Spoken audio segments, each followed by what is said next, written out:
We welcome you to the Mustang Corral. We apologize for the technical difficulties. Glad you could join us for Edgewood Mustang football here on Smithville TV alongside Quinn Saturday. I am Nick Jenkins in Northview, driving the ball right now at the 47-yard line on second down. And do not adjust your screen. This is the brand new red turf here at Edgewood High School as MJ Shelton gets stopped on that play. Again, glad you could join us. I am Nick Jenkinson alongside Quinn Saturday. As Quinn, we're in our new digs here, new home side bleachers, new press box, and it is in a new red turf. It is tremendous up here. The theme is new and improved, and Edgewood, we again apologize for the technical delay. What you missed was the beginning of the Levon Bellamy era, as they were able to, as he gets the ball right here and shifts his way through for about 5 yards. Edgewood got the ball first, drove it all the way to the 35, decided against going for it, punted it away, and then as you see right now, just stopped Northview on a 4th and 1. And that is Levon Bellamy, the senior move-in from Davenport, Iowa. His cousin is new IU wrestling coach Angel Escobedo, who was an NCAA champion at IU. Bellamy comes in last week with one of the best games, 13 carries, 135 yards, and 3 touchdowns. Not bad in your first game as an Edgewood Mustang, as Skylar Curtis is going to give it to Bellamy, but no help as Bellamy stuffed way behind the line of scrimmage. Yeah, that was really good blocking in that first possession by Edgewood, but right there, that was a nice blitz package by Northview to immediately gut through the middle and take him down in the backfield. Yeah, big loss for the Mustangs there. That's a 3rd and 11 at the 45-yard line of Edgewood. So the Mustangs operating here on this new red field. Curtis in the shotgun. He's going to complete the pass to number 25, which is Parker Hall, and that is Curtis's second pass of the night. Last week against Mitchell Quinn, he had a solid game, 7-9, 50 yards, no touchdowns, but more importantly, no interceptions. Yeah, the Edgewood way is always to be a run-oriented offense. I joked, I said Edgewood quarterback shouldn't have to throw more than 10 times in a game. There is the punt, good punt, and it will be taken. He'll miss a tackle. Here comes Northview. This is number 1, tries to leapfrog a guy, and that is number 1 for Northview, Trevor Cook, 5'8", 155-pound senior. We now get to show Northview. They started off, we got to see a little bit of Trey Shaw and MJ Shelton. And Shelton had a really great run at the beginning, but since then they've kind of contained him a little bit. Shaw, though, always is a threat and was able to keep that drive going until the Edgewood defense was able to clamp down, as you saw when we first came on. 1st and 10 at the 32. Shaw last week, 11 carries, 202 yards, and 2 touchdowns. This time he's in the shotgun. He's going to look the pass, but he is sacked. He is sacked by Parker Hall and number 50, Reese Novak. So a big loss there for for Trey Shaw, as the Edgewood defense improved. You've talked about improvements under second-year coach Brian Rosenberg. Yeah, the defense is definitely feeling it to start this game. The offense got a little bit of an energy boost, wasn't able to score, but the defense right now, especially after that 4th down stop, is really into it right now and feel like they can go toe-to-toe with Northview. There's Shaw going to fire it deep, and it is picked off, and that is number 11, David Brown, for Edgewood, as he was intending to pass for Trevor Cook. what did I say? They feel they can go toe to toe, and right there, Shaw tried to test them with a long bomb down the sideline, and corner said nope, as they intercepted it right from underneath them. And now Edgewood with momentum here, and the longer this game goes where Northview hasn't scored, the more that Edgewood's going to start believing. The last 2 years, Northview has outscored Edgewood 56-0 both years. So, and then it was 56-3 3 years ago. So Edgewood looking to score and looking to be positive on this brand new turf. There is Levon Bellamy, shifty running back, gets past midfield. As he is definitely going to be the guy that's going to carry the load for Edgewood offensively. We were talking about, and in our prepared opening, what kind of runner he was, and as we've kind of learned right away, is that he's very methodical and shifty. He stops on a dime very easily and able to change directions, get players to miss. Excellent. He's a very excellent running back, and I'm very excited, and Edgewood fans should be too. There's Curtis, gonna go deep, got a man open, and it was incomplete, intended for Parker Hall. I love the chance shot. Just was a little too far in front of him. I see what he was trying to do. He was trying to lead him, but it was just a little too much in front. That's 2 for 3 so far for Skylar Curtis. Last year, he split time with Andrew Grafe. Grafe graduated, so now this is Curtis's team. This is Curtis's control of this offense. 3rd and 7 at the 48. At the Northview 48. Both teams 1-0, as it looks like they're gonna, play is stopped here. They're talking to Coach Rosenberg. As again, the Edgewood field, this new red field, this is part of a big $110 million school renovation. They're going to get a new locker room here next year. There's also a lot of athletic improvements, as you see the new red turf that just got completed this morning.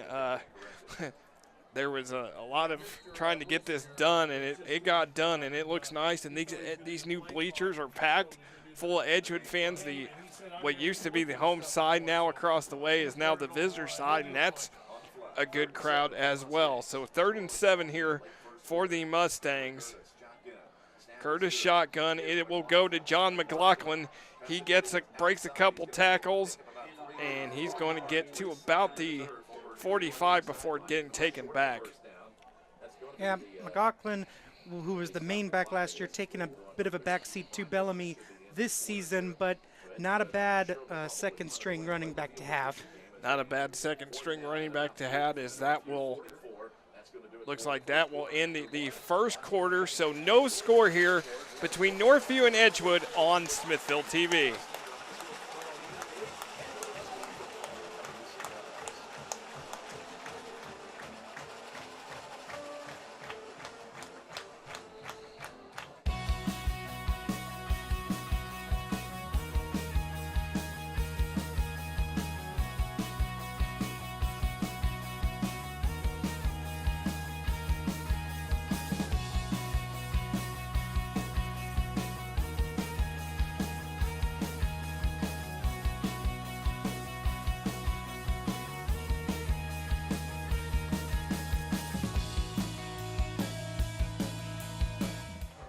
We welcome you back to Edgewood High School, Ellettsville, Indiana, and the brand new red turf. Eastern Washington University has this turf. They call it the Inferno. No nickname yet, Quinn, for this red turf yet here at Edgewood High School, but I think there's gonna be a nickname at some point soon. But right now, Edgewood looking to score. No score right now between Edgewood and Northview.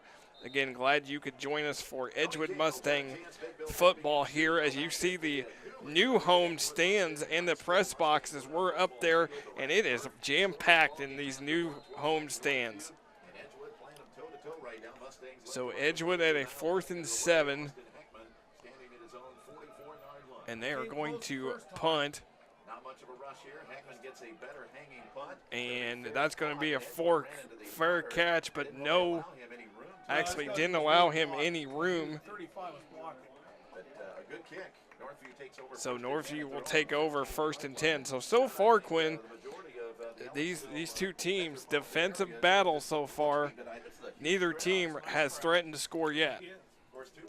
It definitely feels like Edgewood has, even though the field has just been properly set up now, it definitely feels that Edgewood has the advantage, whether it's shell shock from playing on a red field or just seeing Edgewood so full of life, especially after they're coming in here off of a win for the first time in a couple of seasons. This is definitely a more even matched game than we've seen in previous seasons. Yeah, so far Northview has dominated this series. As you see, the quarterback for Northview, that is Trey Shaw with a big carry, and that's going to be a 1st down for the Knights. As the series history since 1994, Northview's led this series 17-5, has won the last 9 meetings, 15 of the last 16. The last Edgewood win, August 29, 2008, 35-14 here in Ellettsville. As I mentioned, the last 2 years, Northview shut out Edgewood 112-0. The last 3 years, 168-3. So the Mustangs want to rewrite history as the ball at the 29 with Shaw's 14-yard carry. He's going to throw a screen pass to number 1, Trevor Cook. And now Cook is off to the races with David Brown. Can Brown cut him off? He does not, and Cook scores. Touchdown, Northview. That was an excellent job throwing the screen, and Edgewood was just not ready for it. And I mentioned how Edgewood was feeling very confident about themselves, but again, Northview just staying calm and able to get that first strike. The monkey is still on Edgewood's back right now. They need to respond right here. Cannot let this get them down. Last week, Trey Shaw, 4 of 7, 1 touchdown, 1 interception, 66 yards. That touchdown pass was 71 yards. So he's eclipsed it. He eclipsed his game last week in 1 play. As number 13, Dylan Bohr, on for the extra point. And it is up, and it is good. So it is 7-0 here for the Mustangs, or for the Northview Knights. As again, it was a 71-yard screen pass from Trey Shaw to Trevor Cook. So now, as a reminder, the Smithville broadcast is brought to you in association with McCray & McCray Law Firm, serving Monroe County since 1946. Give them a call at 812-336-4840. McCray & McCray, attorneys at law. And I do want to mention that that is a beautiful use of the screen play, not just that play in general, but the plays leading up to it, with running the ball and then throwing over the top. That kind of separates the defense. You have the linebackers kind of playing close to the middle, and then you have the secondary kind of inching back a little bit. That lets something like the screen slip through the cracks. As you see the ball being placed at the 40-yard line by the Knights. That is Dylan Bohr, 6'1", 195-pound senior. Not using the X this time, Quinn. He's going back to the far hash. As you see that more here in high school football. He kicks it off, and it will be returned, and this will be David Brown. He was going to fake the option. Bellamy gives him a nice block, and Brown gets out past the 25-yard line. Second good return by Edgewood in this game. Not as good as the first one, but still very good field position to start off here. As we mentioned, Edgewood needs to answer right on this drive. Ball will be placed at the 27-yard line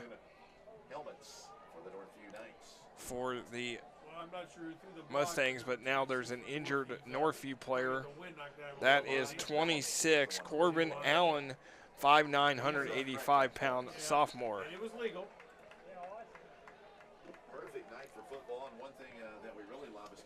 And one thing, too, Quinn, to mention tonight, the weather is perfect. 71 degrees and cloudy skies, no rain in the forecast until late tonight.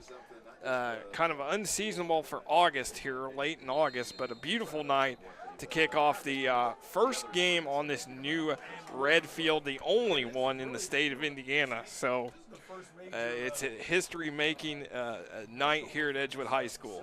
I'm pretty sure it's the only one east of the Mississippi. Yeah, Eastern Washington has one, and then there's a high school in Texas that apparently has one as well. So Skylar Curtis on 1st and 10 is going to keep it himself, go up the middle for a 2-yard gain. That will be a 2nd down and 8 for the Mustangs. Put the ball at the 29. As last week, Curtis, 6 carries for 36 yards and a touchdown against Mitchell. First time in 2 years since 2015 that the Mustangs won the opener, beat Mitchell 26-7 last week. Curtis gonna throw it, and it is complete out toward the 35-yard line. That is number 87, Jance Hunt. The first time that we've called his name, did not have a carry or did not have a reception last week. So Curtis starting to spread it out a little bit. Yeah, and Skylar Curtis has looked really good actually in terms of just passing in the pocket. Done an excellent job so far. That was a very crisp pass. Great job leading his receiver. And now it's a 3rd and short. Yeah, 7-yard gain. 3rd and 1. There is Bellamy shifting, and he's got to break a tackle, but he's way behind the line of scrimmage. He's going to lose a bunch of yards. And then the ball pops loose, but they ruled him down. So a rough carry for Levon Bellamy. You can only do so much on that, but you got to have your offensive line help you block. And that time, that was not the case for Edgewood. But also, the Knights correctly predicted that they're going to give it to Bellamy right up the middle, and they sent pressure right up the middle and would not let him get any forward momentum. Excellent defensive play call. So an 11-yard loss for Bellamy, 4th and 12 at the 25, and that is a punt for Austin Heckman, and that will go right out of bounds at the 40-yard line. So the Knights will have excellent field position, trying to add to their total here.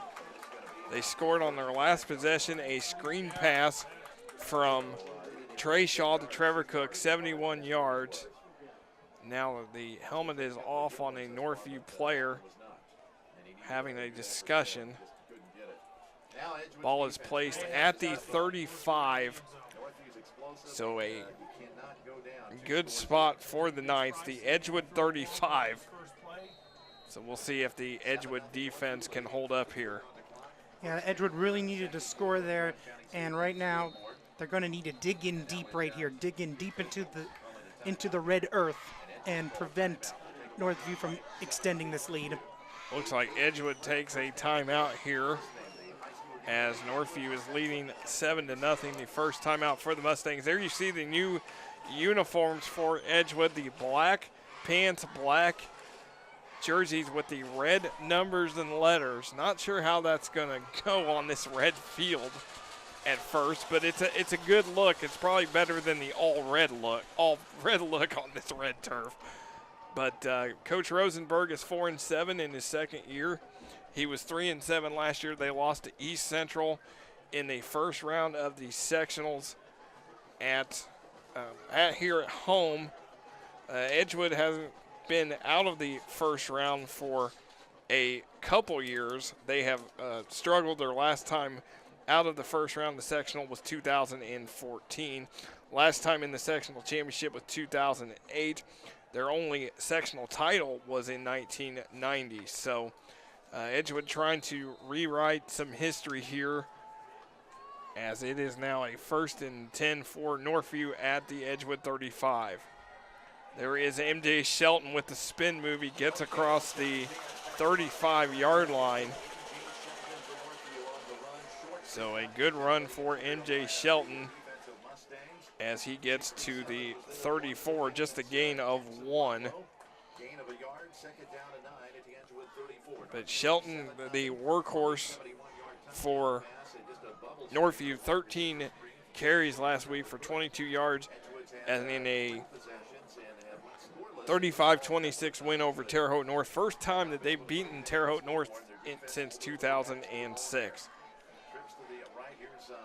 So there is Shaw's going to throw the screen pass. It is to Shelton. This has worked. We've seen it. Shelton spins past the tackles, gets past the first down marker, and moves the chains. And as I mentioned, starting the game by throwing it down the field has conditioned the defensive backs to drop back when it comes to the pass, but now they're going to have to start learning to make sure that they cover the line of scrimmage, because these screens are really starting to hurt them.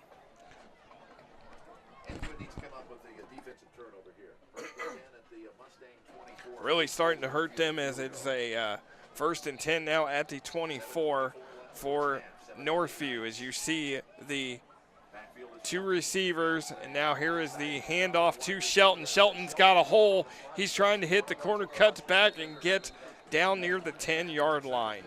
That was exceptional blocking by the Knights. Each player immediately picked up their assignment and left Michael in a one-on-one situation, which went Edgewood's way, but just one misstep and that would have been a touchdown. That's excellent blocking.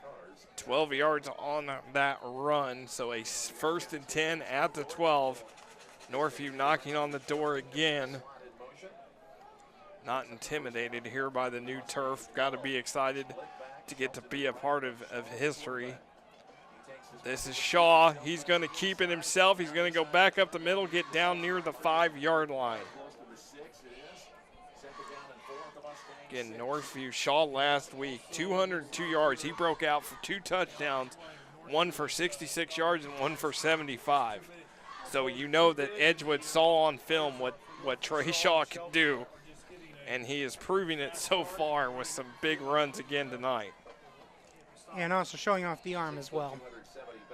That will be a 2nd and 5 at the 6.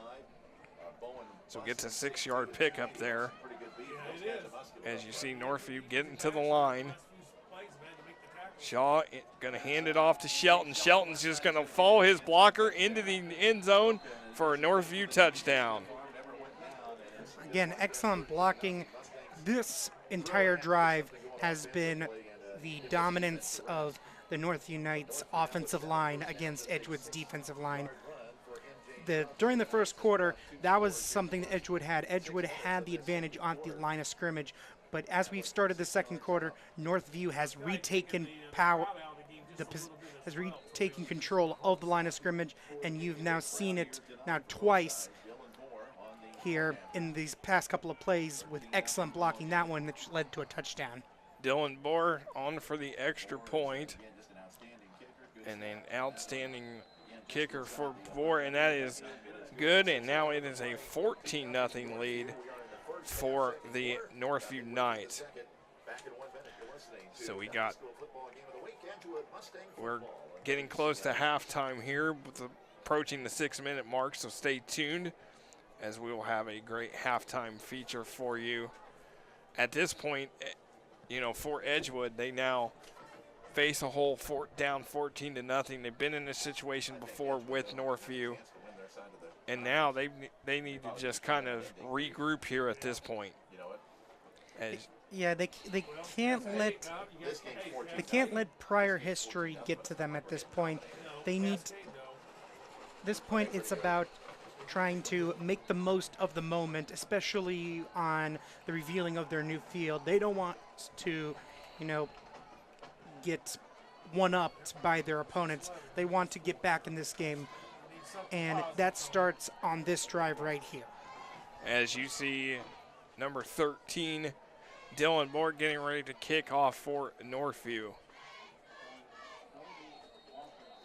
They've been shut out the last 2 years against Northview. Only scored 3 points. So really, they're just looking for a touchdown. They haven't had a touchdown against these guys in the last 4 years. So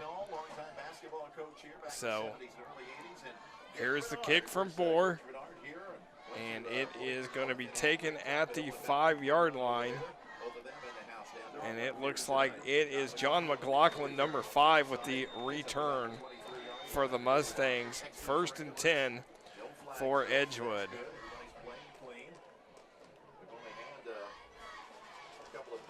So yeah, we've had a relatively, something to note is we've had a relatively clean game here to start off. Edgewood had a couple of false starts to start on the first drive, which may have contributed to them sputtering out at the end, but otherwise it has been a very clean game. Oh yeah, you're down 14. Very clean game. With the only other thing happening was there was an offsetting unsportsmanlike, and now we have a flag. So there you go. You just kind of jinxed it there, Glenn. First one of the season. Woohoo! And that is the 3rd false start penalty against Edgewood in this game. It's like free throw shooters. When they're good free throw shooters, you don't jinx them. You don't jinx penalties. So a 1st and 15 now at the 20. That is definitely something Coach Rosenberg will get on his team about this week in practice. We're hoping to have Nick Hammond to talk about the facilities a little bit here at halftime, but he's a busy man. He said he would try to make 1st and 15, Curtis in the shotgun. He's going to throw it, screen pass, and that is Parker Hall. Kind of hard to see the numbers there, but a good pass. Edgewood still does have 2 timeouts this half, so they should treat this as not having just to get down in a hurry to try to tie the game. Just take your time, march up the field methodically, and get into the end zone so that you can get on the board.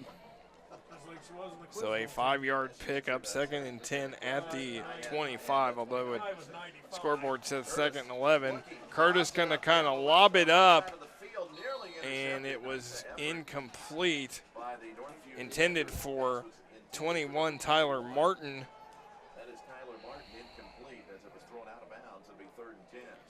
And it'll be a 3rd and 10. That was an excellent attempt at an interception, just wasn't able to get the feet in bounds. And he kind of had to lob it up there and throw it on the run. So, it was one of those passes. But a 3rd and 11.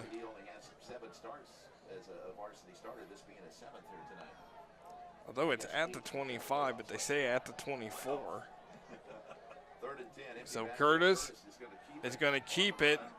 He's got a couple blockers, and he gets out past the 35-yard line, and it's going to be good enough for a 1st down. So a huge pickup for Skylar Curtis, keeping the drive alive. I'm really enjoying this chess match between these 2 opposing offenses and defenses. Right on that play, looked like again that he was going to try to pass up like in a desperation. Desperation that it would look like. However, it was an easily designed run that let Curtis go right up the middle, make a defender miss, and get the 1st down. Huge play.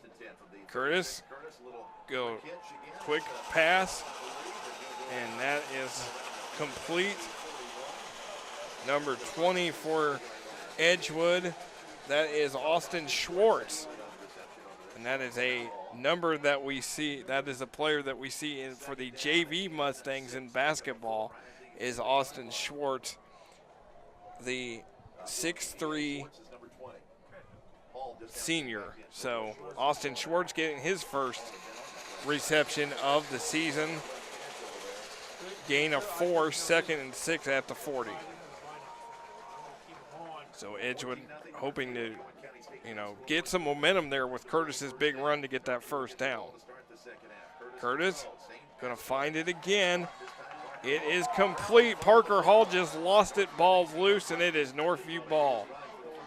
I was just about to say that they seem to have found a pocket in the zone, but again, a little bit of a mental mistake. They're trying to run after the catch. Was able to secure it, but then the ball was knocked out immediately, and a huge opportunity wasted. Yeah, big opportunity wasted. Northview now gets the ball in Edgewood territory again at the 46-yard line. So another big drive, another opportunity lost for Edgewood. And with less than 4 minutes to go before half, this is where Northview could eat up a lot of clock. Shaw gonna keep it, and he gets tripped up. And again, it's that line of scrimmage again. The offensive line who dominated on that last drive did not get the push that they needed to start that play, and thus the defense was able to trip up Shaw. So it's 2nd and ball at the 47. A loss of 1 for Shaw. But he can make that up in a hurry. Shotgun look for the Knights. Shaw back to pass, gets time to throw, and that is almost picked off by David Brown. Double coverage. And David Brown and Tyler Martin on that coverage.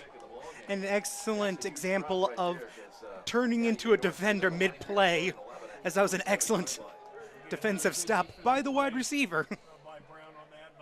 So a 3rd and 11 at the 47. A good spot to do that from.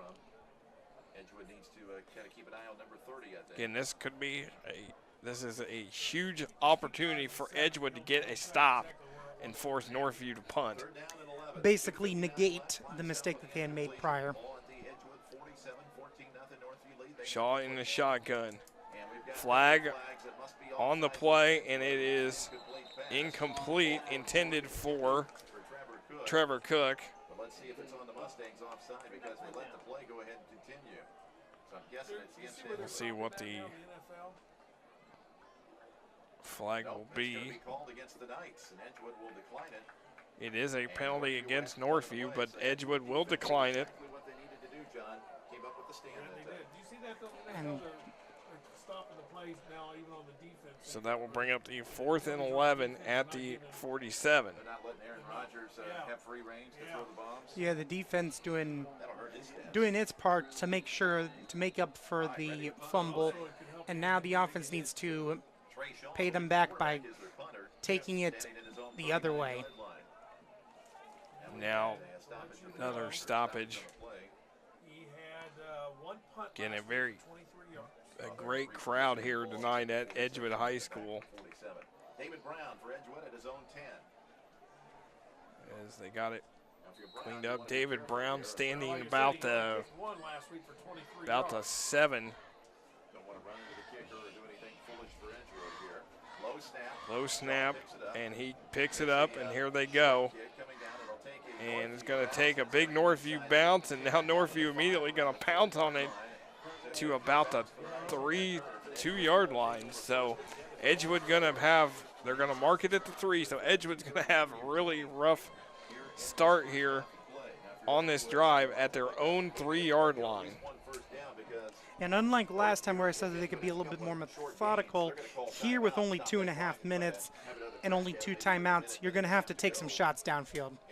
Take some shots downfield as well, and also get Levon Bellamy back in the offense, and also get him some blockers as well. He's very shifty, as we talked about. He can break tackles. He can move, east, west, north, south, but he's got to get some help up front. And Curtis, and it looks like he just couldn't go anywhere, and the ball comes out.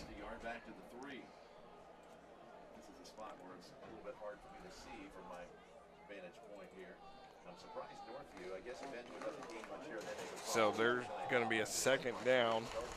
Yeah, and right now you can definitely tell that Northview's approach right now is to pressure them, make them have to get out of the shadow of their own end zone, kind of making the end zone a 12th defender in a way.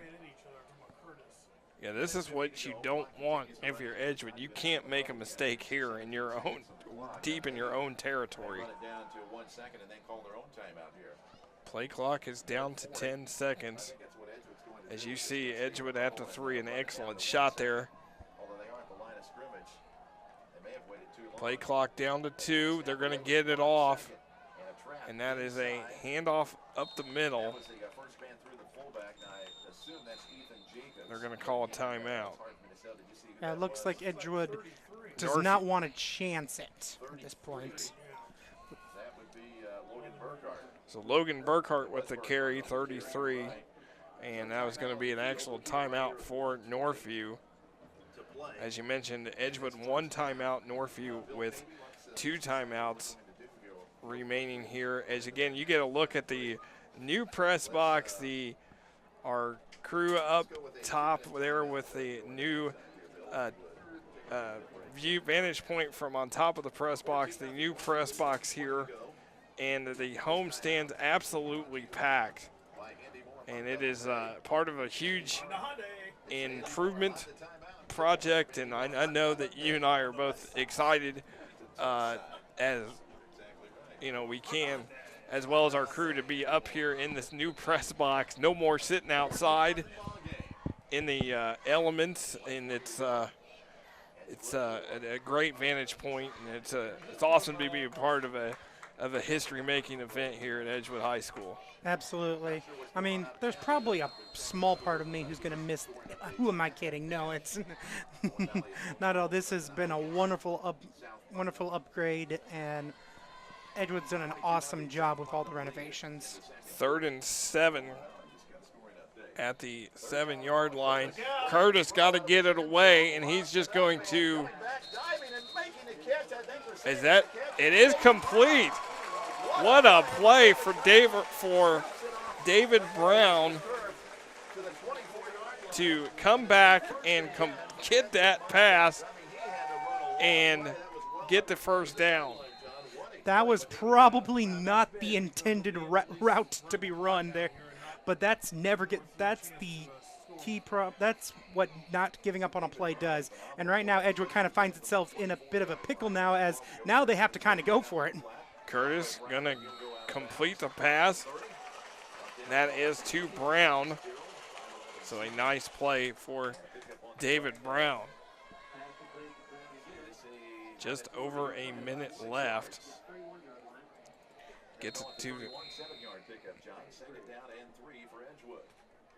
to the 31 here.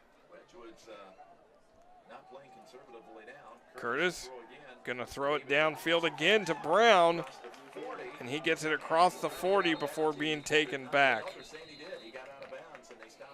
And he got out of bounds, so and three quick passes to David Brown. And this is what's really interesting, is that Northview right now is trying to adjust on the fly right now, because they were in. Got a penalty on Edgewood. They're putting him back.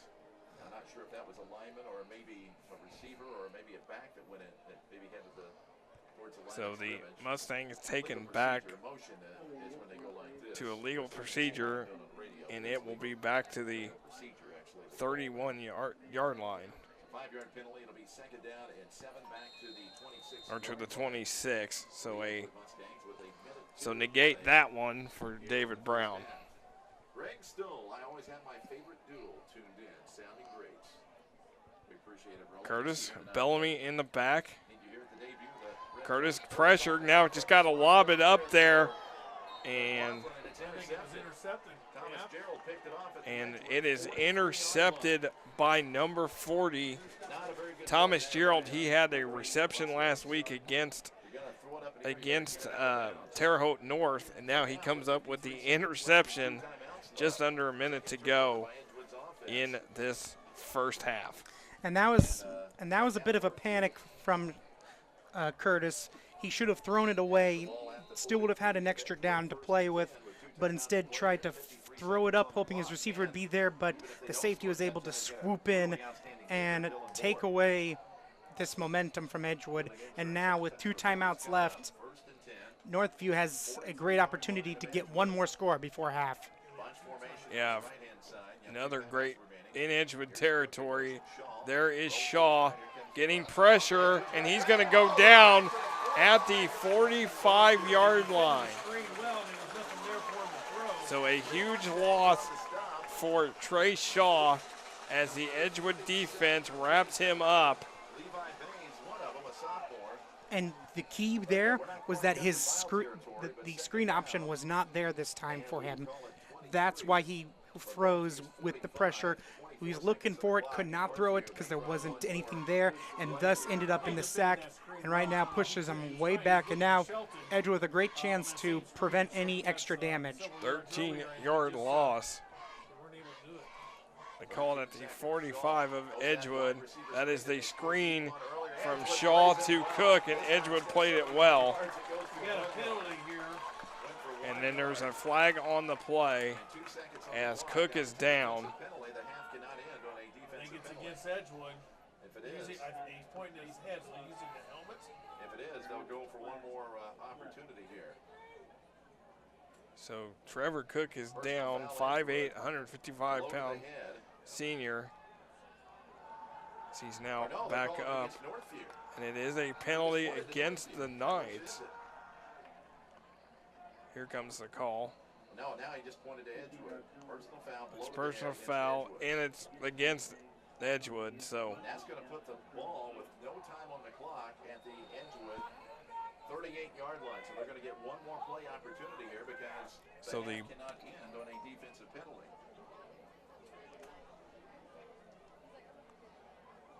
So they start. So one play, one untimed play left. All right.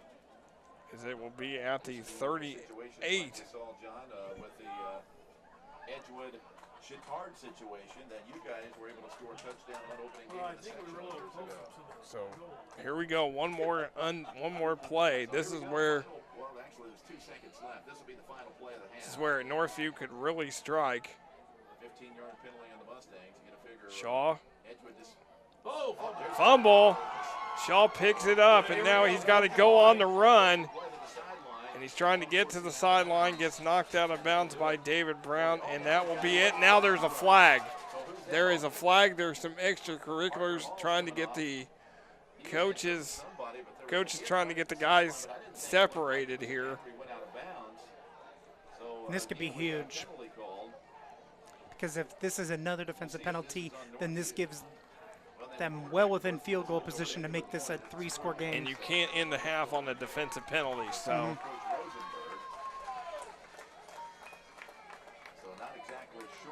So they place the ball right now at the 28. But we're going to see who the penalty is. If it's on Edgewood, then again, they get another play here even closer to the end zone. And it's a personal foul on Northview.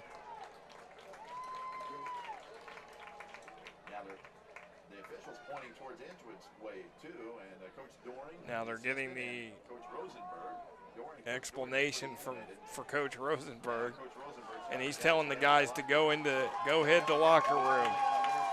Yeah, it looks like it's going to end up being on Northview, and that's going to send this game to half. So as we look at the highlights, here is Trey Shaw getting wrapped up by the Edgewood defense, and then Shaw going deep as David Brown picks him off. But so far the Mustang offense not able to connect. There's that big 71-yard screen pass to Trevor Cook to open the Northview scoring. As here is Shaw.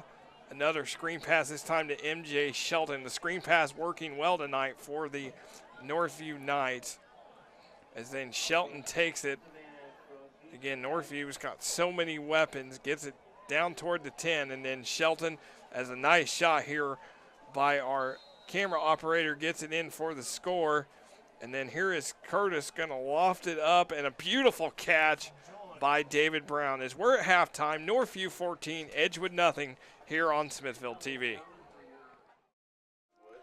We welcome you back to Edgewood High School, the Mustang Corral, the newly renovated Mustang Corral here at Ellettsville, Indiana, as the Northview Knights are trying to spoil the debut of the Mustang turf, red turf here. 14-0, the Knights lead at halftime. Glad you could join us for Edgewood Mustang football here on Smithville TV. Again, we apologize for the technical difficulties to start the game, but I am Nick Jenkinson alongside Quinn Saturday. And Quinn, as much as this game could be even worse, as you mentioned to me at halftime, Edgewood still has a chance here. Yeah, the feeling about this game is a little off. Northview should be ahead by much more, and it's not like Edgewood has played excellent and caused this game to be as close as it is. It's just something is off. Maybe Northview just something not being, being unused to the red turf, or maybe being spooked by it.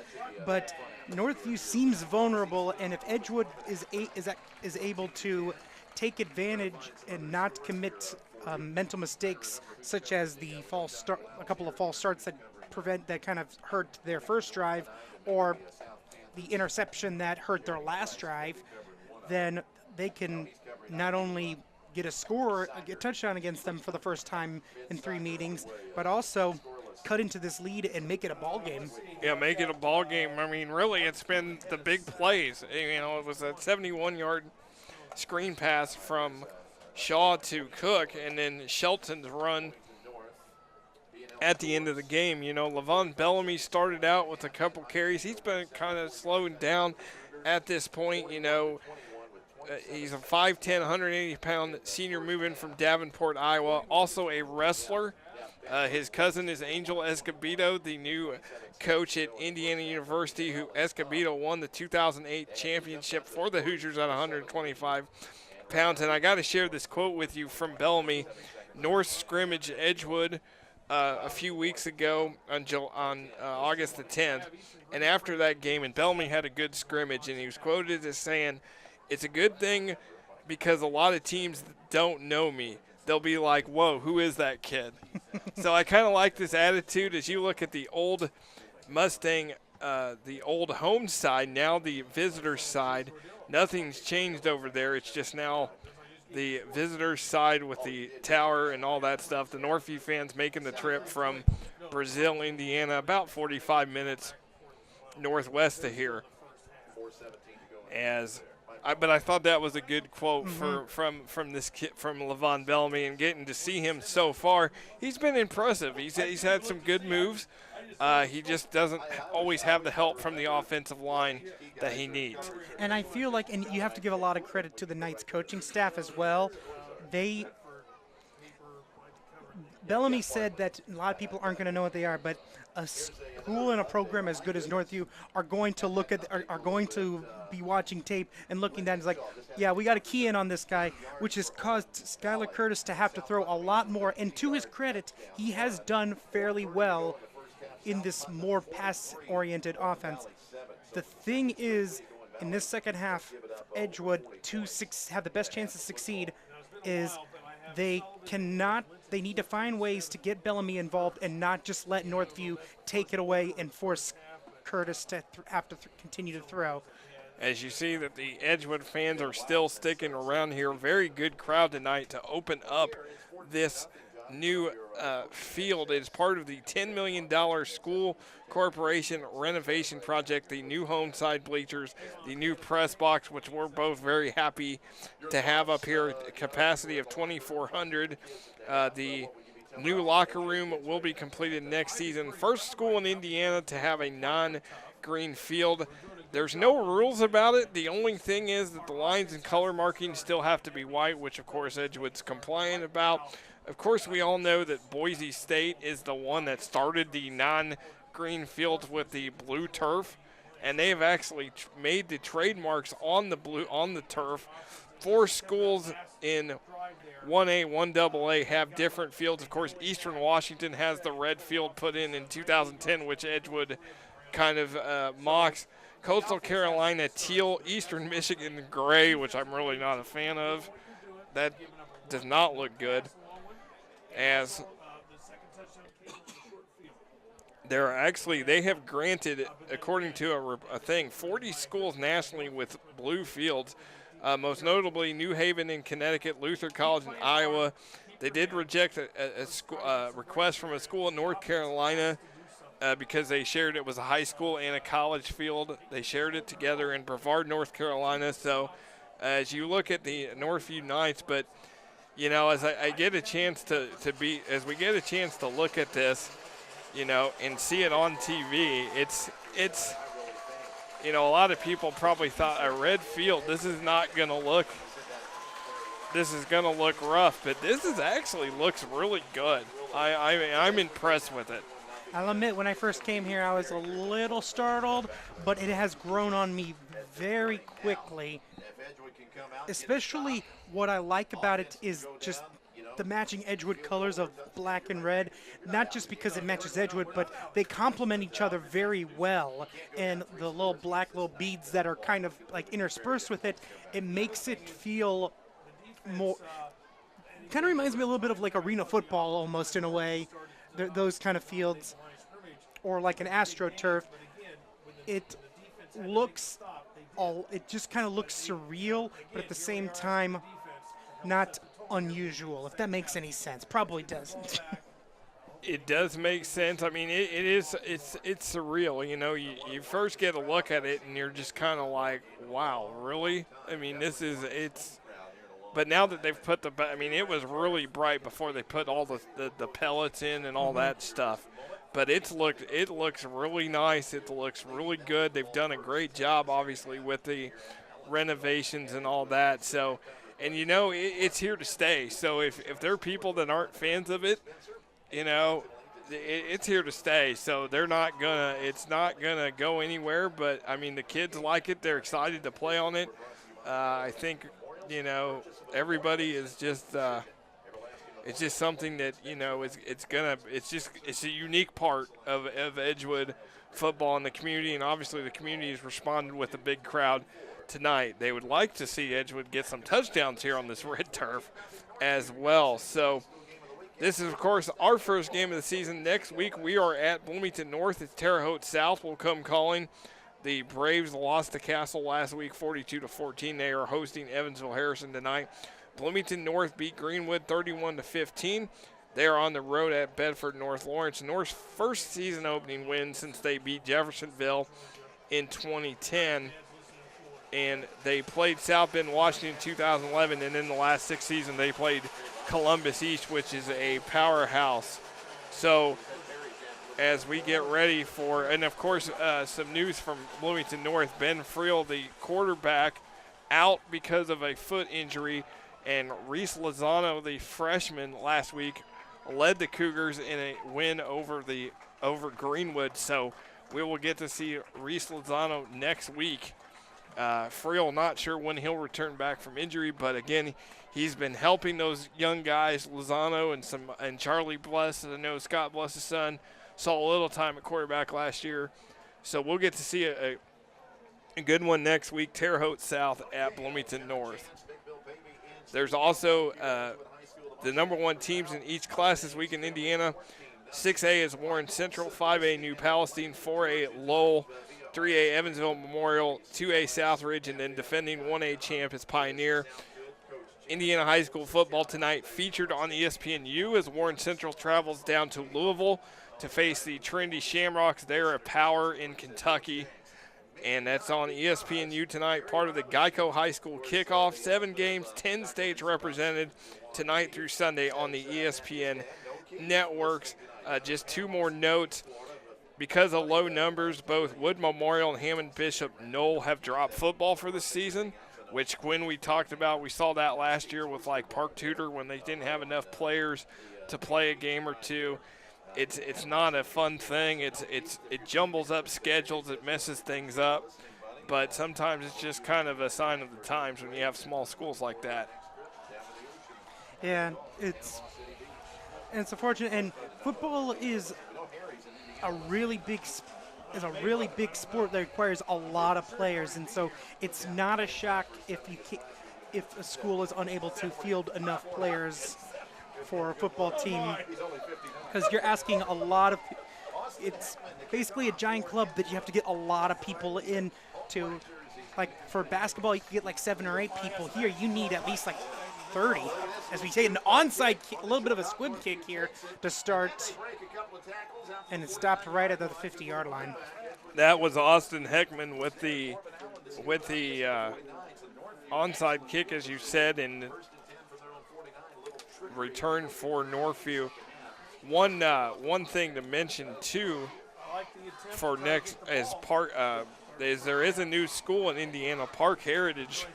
They played their first ever football game. They are a consolidation of Rockville and Turkey Run. They beat Seeger last week 51-14 on the road, and they host Covington in their first home game and are in Class 1A. So congratulations to Park Heritage on their first win as a school. 1st and 10 at the 49. Here is the handoff to Shelton.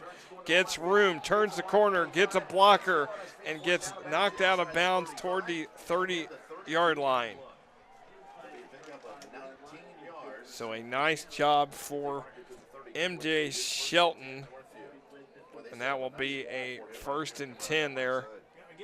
Again, Shelton, one of the big dogs for Northview, along with Shaw and Cook.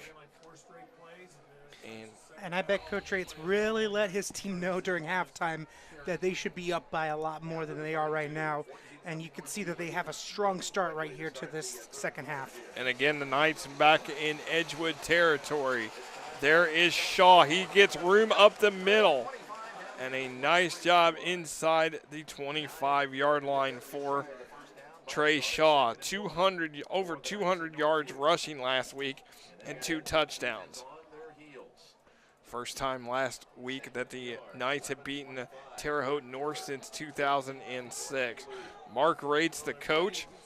He is 39-14 in 6 years at Northview, 54-59, 12 years overall. He's had all 5 seasons at Northview have been winning seasons. 2nd and 1 at the 23. And that is Shelton. And he's going to cut, got one man to beat, and he makes a spin move inside the 10-yard line. So a big run again for MJ Shelton. Again, he tore up Edgewood a few years ago. Yeah, Shelton, aside from one particular drive, has kind of been held in check. Right now, it looks like they're trying to get him going because if he can get going, that gives Shaw quite a bit of room to play with. 1st and goal at the 9. Shotgun look. 2 receivers. Top of the screen. Shaw's going to fake handoff. He's going to get a blocker, and he's going to reach for the corner, and he's going to get the touchdown. Trey Shaw with the touchdown. And it was and Northview now up by 3 touchdowns here in the early stages of the 3rd quarter. As I just mentioned, getting Shelton going to give some room for Shaw to be able to create, and being able to do off the play action and off of the option play and then run right into the end zone. And right now, this was exactly what Northview needed after a lukewarm first half performance. And this is what Edgewood did not want, as Dylan Bohr is going to make it 3 for 3 on the night for extra points. So it is now 21-0 for the Northview Knights as Edgewood trying to regroup here. Mustangs next week at Cloverdale, and then 2 weeks from tonight against host Owen Valley. Then at South Putnam, Indian Creek, at Brown County, Cascade, and then the finale will be that crossover matchup in the WIC. Although one note to mention, over the summer, Cascade announced they were leaving the Western Indiana Conference after this year. So that would leave everybody at 11. They'll leave the conference at 11 schools. So that crossover matchup, unless they find a replacement for Cascade, could be in jeopardy. I know there was a lot of debate and controversy over that stuff. But again, it's two divisions, East and West. Edgewood in the East with Brown County, Cascade, Cloverdale, Indian Creek, and Owen Valley. Northview in the West with Greencastle, North Putnam, South Putnam, Sullivan, and West Vigo. So Mustangs now down by 3 scores, 10:41 to go here in the third quarter. Again, glad you could join us for Edgewood Mustang football on Smithville TV, the debut of the new red turf at Edgewood High School. Here comes the Mustangs at the 10, and David Brown trying to get out past the 15-yard line. And he gets, but he had to move a lot. He had to ran a lot of yards to get little gain. So 1st and 10, Skylar Curtis comes back out to lead this Edgewood offense. And as I mentioned, getting Bellamy involved, whether it be through the pass or through the run, is going to be the key ingredient right now. Bellamy's in the backfield. He wears number 7. And he will get the handoff, and there's a cutback, and Levon gets past the 25, up toward the 25. So that's a solid run for Levon Bellamy. Blocking still not up to par, but excellent cuts by Bellamy to get a nice sizable gain. 2nd and 4 at the 29. So a 6-yard gain for Bellamy. Curtis shotgun. Rolls going to find McLaughlin, incomplete.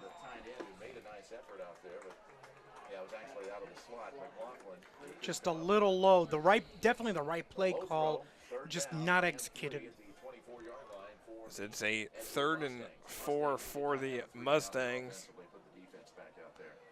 Again, the last 2 years shut out against the Knights by 56-0 scores. 3 years ago, 56-3. So Mustangs trying to just get anything going they can as they got trips to the bottom of your screen.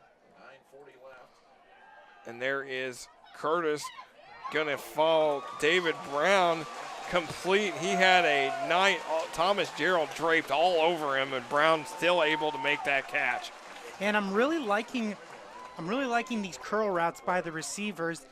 It seems that the defensive backs are trying to prevent any kind of long pass, and are allowing these little short intermediate 6 to 8 yard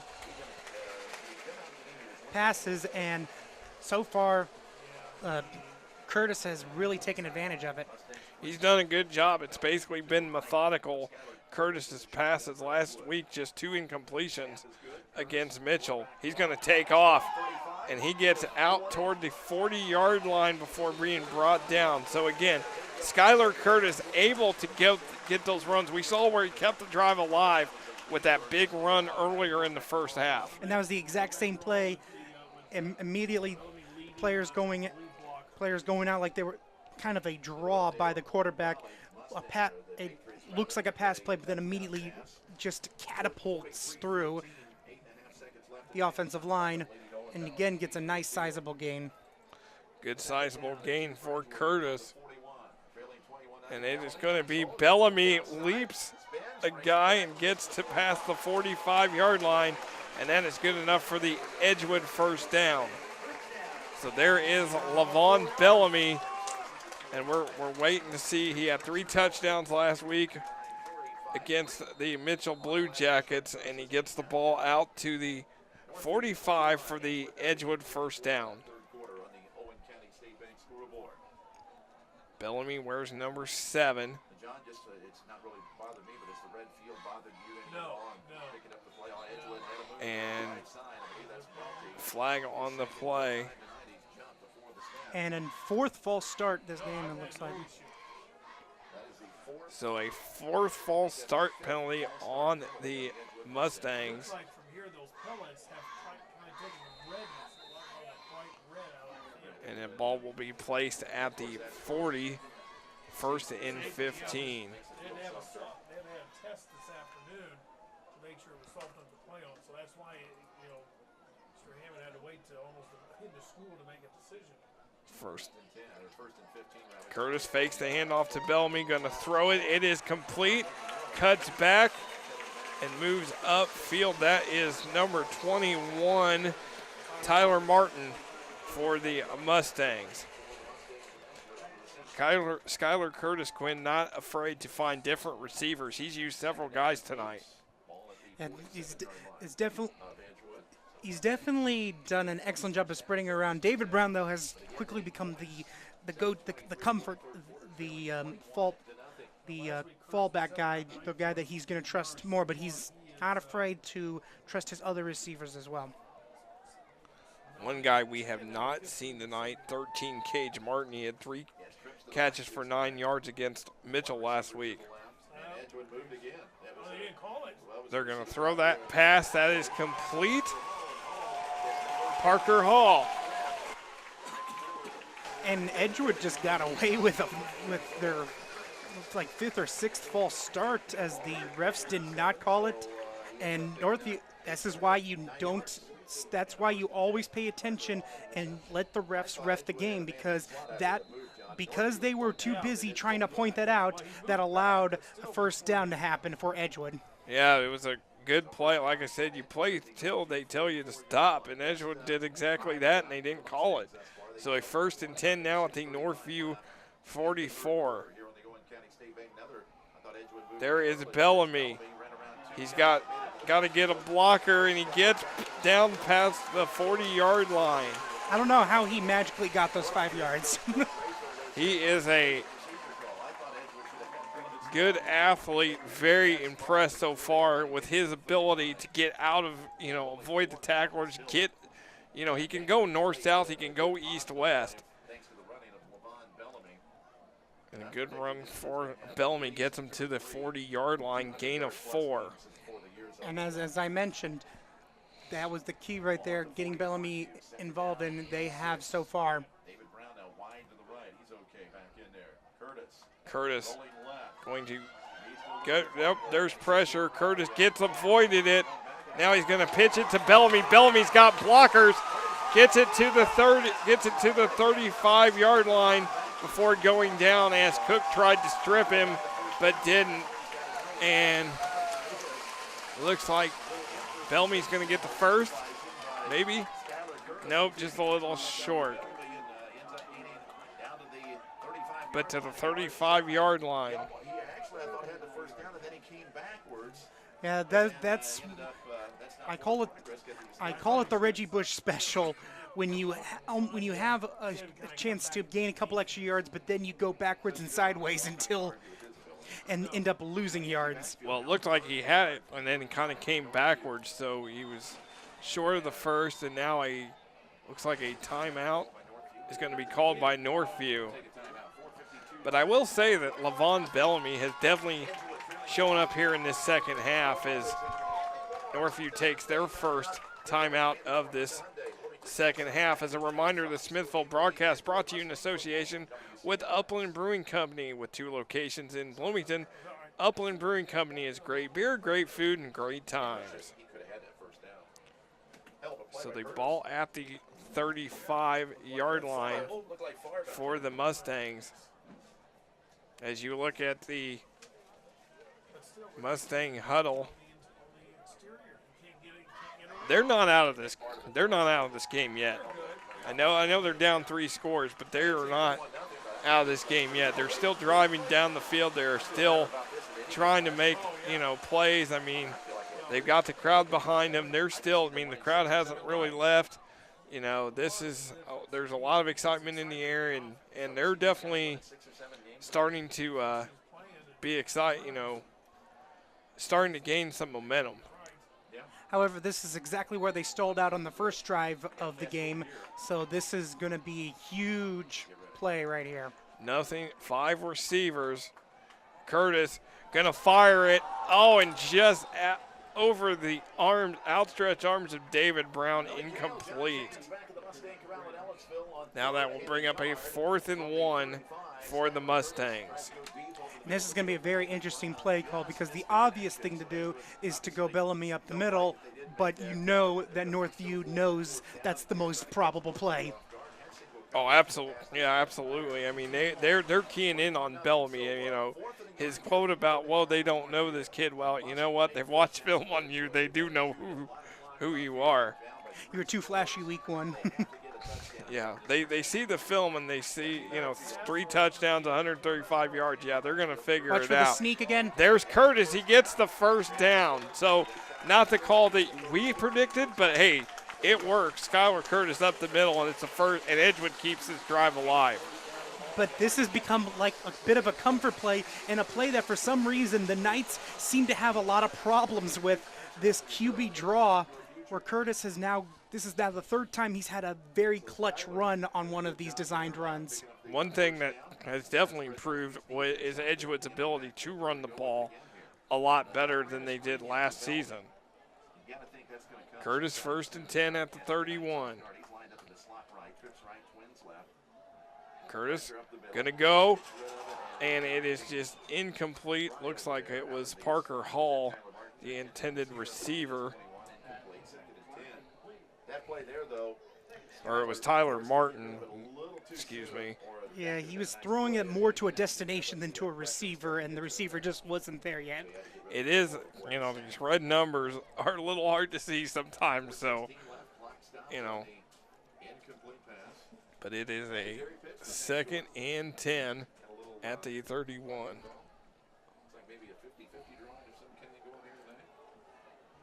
Approaching the 4-minute mark of the 3rd quarter. Curtis shotgun. And then just a blitz, and Curtis has to get rid of it. As Northview just came in unabated with that blitz. And that was number 50, Parker Jordan, the sophomore, for the Knights. So a 3rd and 10 now for Edgewood. This has been a long drive for Edgewood, Quinn. They don't want to have it stall out right here. Yeah, and you definitely don't want to let all of this progress go to waste as well. As Curtis, Bellamy in the back, 4 receivers. Curtis, there is a flag over the middle, incomplete. There was a flag thrown on the far side of the field. Again, nearly picked off the double coverage. Incomplete looking for David Brown. Had to telegraph that throw like that was the only place. So we'll see what the flag is. The defense definitely could read that. And that is on Edgewood. No,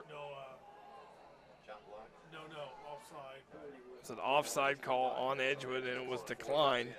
So it's going to be a 4th and 10 at the 31. With 4:08 to go in the 3rd quarter, you got to feel this is it for Edgewood if they want to have a shot to, obviously they want to win the game. But So now decision time for the Mustangs. Get a first down. they got to end this drive with a touchdown. They can't turn it over on downs here. And they're going to go for it here. Now this is going to be very interesting because each time that Edgewood has been up against the wall, they've used that QB draw. Are they going to go for that again, or do they have something else planned? And it's empty backfield. Curtis going to fire it. Complete to Brown. Touchdown. Oh, he lost the ball. David Brown scores. He lost the ball as he went into the end zone, but they're going to give him the touchdown. And Edgewood, after 3 seasons of not being able to get a touchdown on the Knights, finally gets that touchdown on a 4th down call from Skylar Curtis to David Brown. Just to put that in perspective, these Edgewood seniors have never experienced scoring a touchdown against Northview. No, have only scored 3 points in their entire career against the Knights, and they finally get one on the board here. Now the extra point. And that was, well, I think there was a flag on the play. Austin Heckman was going for it. And 7. And that is now another false start.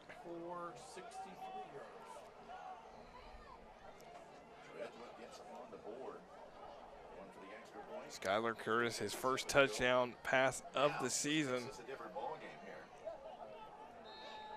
And here comes Curtis, going to hold this to Austin Heckman.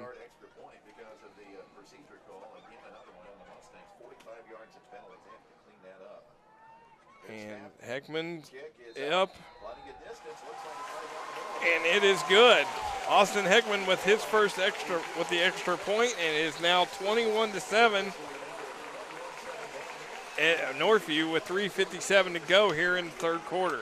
The Mustang no longer has the monkey on its saddle. With finally getting a touchdown for the first time in these seniors' careers against Northview, they must feel a lot better right now. As you see the home stands and the Edgewood Mustang home stands filled tonight, as now it will be, of course, history made as Skylar Curtis completes the first touchdown pass on this red turf for Edgewood to David Brown. So there will be your trivia question later on in the history books of Edgewood football. And Curtis going over 100 yards passing tonight as well. Curtis has impressed me a lot in this game. And Northview has really put a lot of pressure on him. He has done very, very well. And right now, Edgewood needs to get a stop right here. They can't let this get off. But there's also this sense of they can do anything at this moment because the impossible is possible now. Absolutely, and here comes the kick. They're going to kind of squib it, and it is taken by Northview, and he gets out past the 45-yard line. Again, Northview is going to have great field position near midfield. I liked it right out of half, but that time I'm a little less. I feel like you probably didn't need to do that. They weren't good. It was a nice trick up at the beginning of the second half, but that one just ended up giving Northview about 15 more yards than what they would have probably gotten. So it is 1st and 10 at the 48 for the Knights. On their own 48. Just under 4 minutes to go before at the end of the 3rd. There is Trey Shaw, number 7. He cuts back. It's 1st down and more into Edgewood territory as David Brown brings him down. But it is a 1st down for the Knights as, Trey Shaw over 200 yards rushing last week, 2 touchdowns. He's doing that again tonight against the Mustangs. Yeah, especially considering he's taken some pretty big sacks as well. He's still doing an excellent job running the ball. So at the 37-yard line, Knights into Mustang territory. Again, Mustangs trying to win it for the first time since 2008 against Northview. There is Trevor Cook. He gets out of bounds.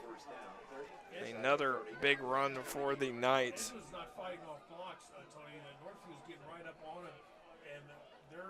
Gets that ball down to the 28-yard line. It's not that Northview's doing a great job blocking. Edgewood just can't get off the mark. Right now, Edgewood is having a little bit of problem, and I feel like they're going to need a turnover here to try to switch momentum because Northview still feels very comfortable from their last drive where they pretty much were easily able to score a touchdown. And right now they have continued that pace. There is Shaw with the keeper. He's going to get past a blocker and he's going to get inside the 20, but a flag is down. And indication is it's against Northview.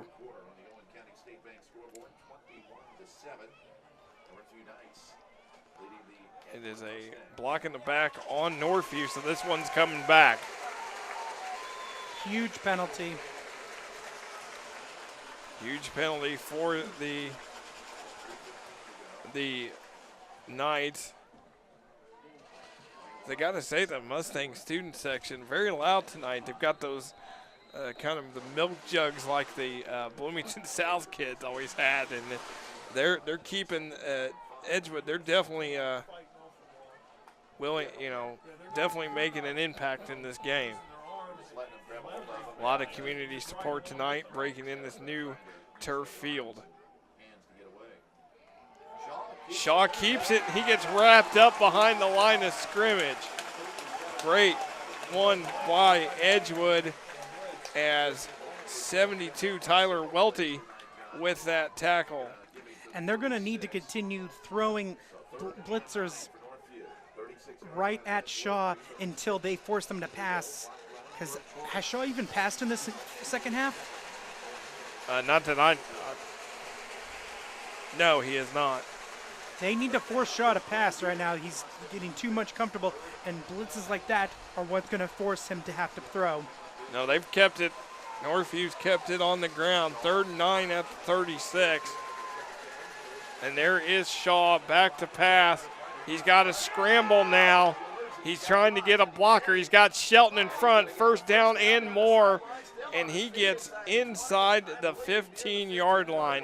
What a run by Trey Shaw, and credit MJ Shelton with a huge block.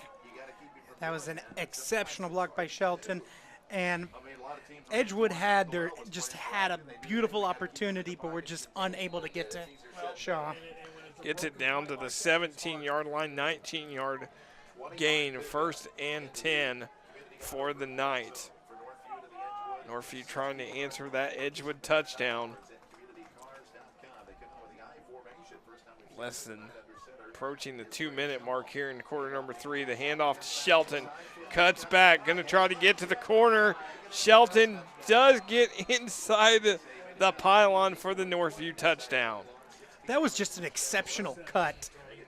We call that the counter play, where you immediately go right up the middle, you hesitate to the left, and then you scoot right back to the right, just to give the person in front of you just a little bit of hesitation. And with nobody on that right sideline, it was a race, and Shelton's going to win that race. Shelton wins that race for the Knights. Is a great job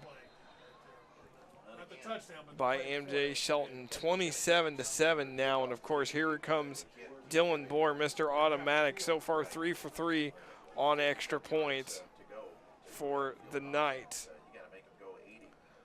Bohr's kick up, and he makes it 4 for 4 tonight on extra points. So 28-7 here with 1:53 left in the 3rd quarter. And I definitely feel that this showed why I personally believe it wasn't a good idea to do the squib kick a second time, honestly, because that gave them way too short of a field. And Northview has taken advantage of those short fields. I mean, they've had a short field all night long, and it's worked in their favor so far. But so far, the Mustang offense has started to get better in the second half. Skylar Curtis over 100 yards passing tonight, and maybe there's still some left in the tank for the Mustangs. Again, another great crowd, beautiful night as darkness falling on the Mustang Corral, so now we get to see this thing lit up, this new red field. It's you know, getting to see it now on the screen, you know, we thought it was going to be a major distraction, but it's looking great. You know, it's impressive. I've kind of changed my tune as to what I thought originally. So it's definitely going to be fun to come back here to call more games on this field. To be fair, people in this area are very used to and like the color red. Absolutely. No question. As here is David Brown with the return. And he gets to the 30-yard line. So good job.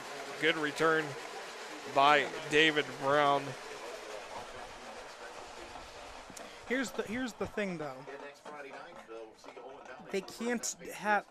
They were most successful when they were mixing up pass and run and using Bellamy to kind of dictate how the defense was being set up. They don't have that luxury anymore now, being down 3 touchdowns with just a little over a quarter left.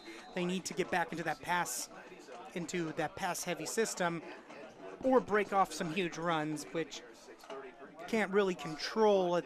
There's a little bit of a factor of luck and that kind of thing. So it's getting down to the wire right now for Edgewood.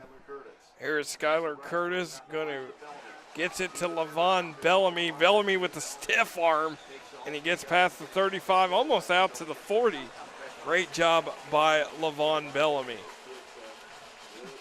Just like the announcer's curse, there's also the curse of the players on the field proving me wrong. So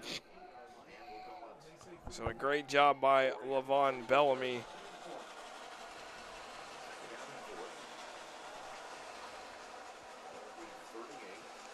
As it is a 2nd and 4 at the 38.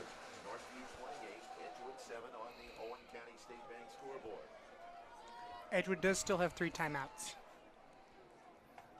Curtis, low snap. He's got to have to move, and he loses yardage on that play. So loss of 2, 3rd and 6 now for Edgewood. Not too big of a deal, just being able, do not let mistakes compound upon each other. Take the 2-yard loss for this particular play and then bounce back immediately. So this is where Edgewood's got to make up ground. 3rd and 6 at the 36. Approaching the final 30 seconds of this quarter. Curtis, and it's going to be, they're going to say incomplete. They're actually going to say it's complete. They're going to say it's complete. Complete to Parker Hall. Parker Hall, of course, came off an injury last season, and he's done a nice job in his return for the Mustangs. A healthy Parker Hall, if he can stay that way, unless it's hard to. 1st and 10 as they're getting ready. I think they're just going to run this out here. Well, they don't have that luxury because the play clock is shorter than the quarter clock. Okay, yeah, I didn't see the play clock, and it actually went down to 0, but they're going to let it go, and it's complete to David Brown. So complete to David Brown, and that is going to end the 3rd quarter. So at the end of the 3rd quarter, Northview leads Edgewood 28-7 here on Smithville TV.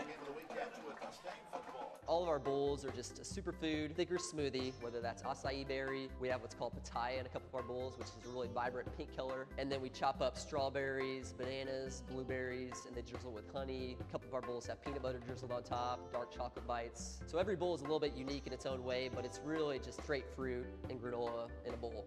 During the summertime, we're open Friday, Saturday, we're here from 10 to 3, and then Sunday, we're here from 9 o'clock to 1:30.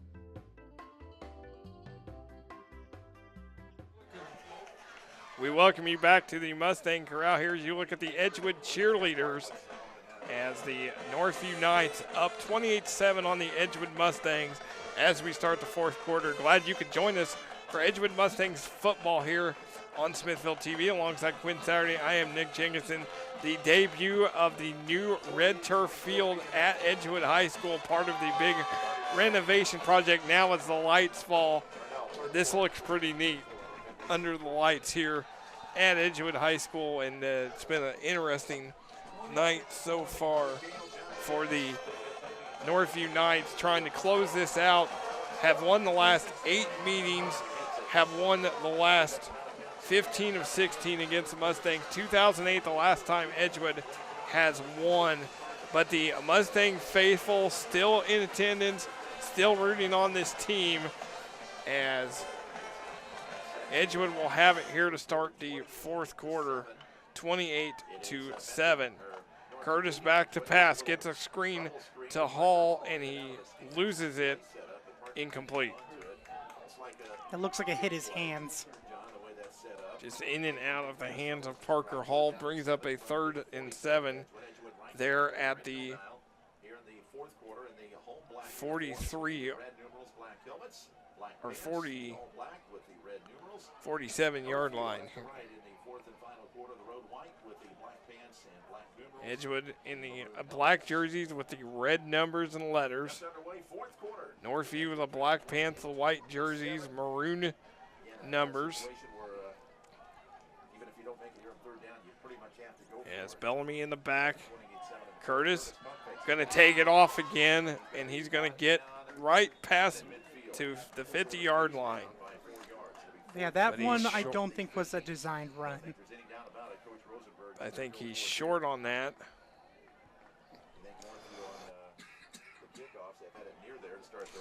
Now we'll bring up a 4th and 4. Getting the call from the sideline as you see Schwartz go out and Hall come in.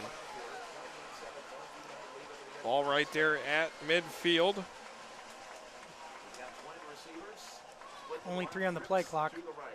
They got to get this off quickly. They do. Curtis blitz, gonna just fire it up there. It is incomplete. It's gonna be a turnover on downs intended for Levon Bellamy, and it's gonna be Northview ball. And again, Quinn, Northview's gonna get excellent field position. It was an excellent blitz dialed up by the Knights to get the pressure. Just had no chance whatsoever to throw the ball. As Northview gets the ball at midfield, and really the way that they run the ball and the way that they've controlled this game, I mean, Northview could really kill a lot of clock here. But they're capable of that big play too.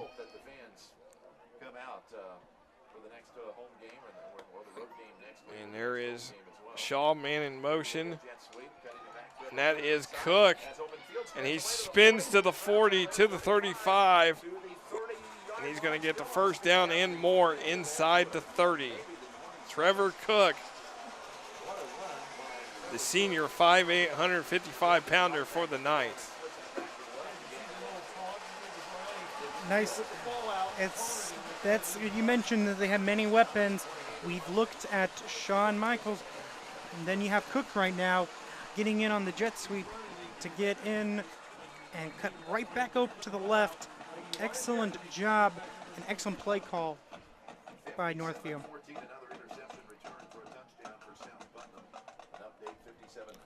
And the ball at the 28-yard line for the Knights. Trying to put this game out of reach. Trying to get Edgewood offside. There is Shelton. Couple of blocks, and then there's a flag. Shelton wrapped up in the backfield. There was a lot of open space that Michael just did not take advantage of. So we'll see what the call is. Looks like they're going to move Northview. Blocking the back on the Knights. So it's going to move them back.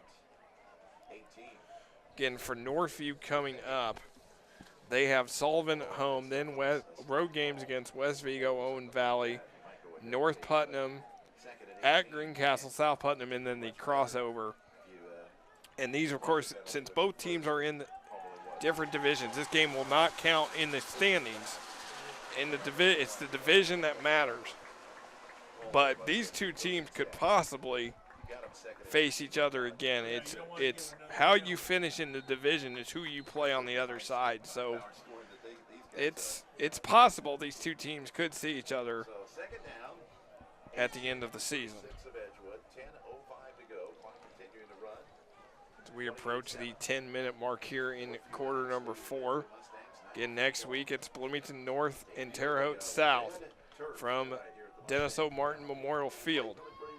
It's going to be the fake handoff. Shaw gets it inside the 30-yard line. And back to the original line of scrimmage. So that will bring up a 3rd down. Gain of 6 for Shaw.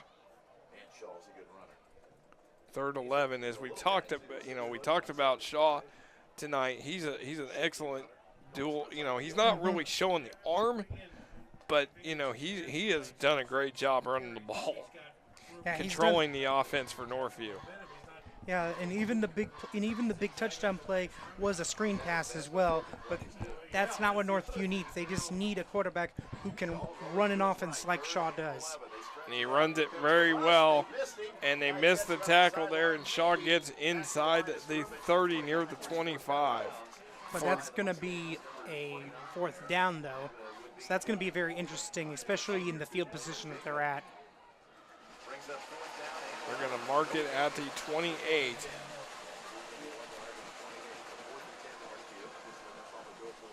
So with a 4th down,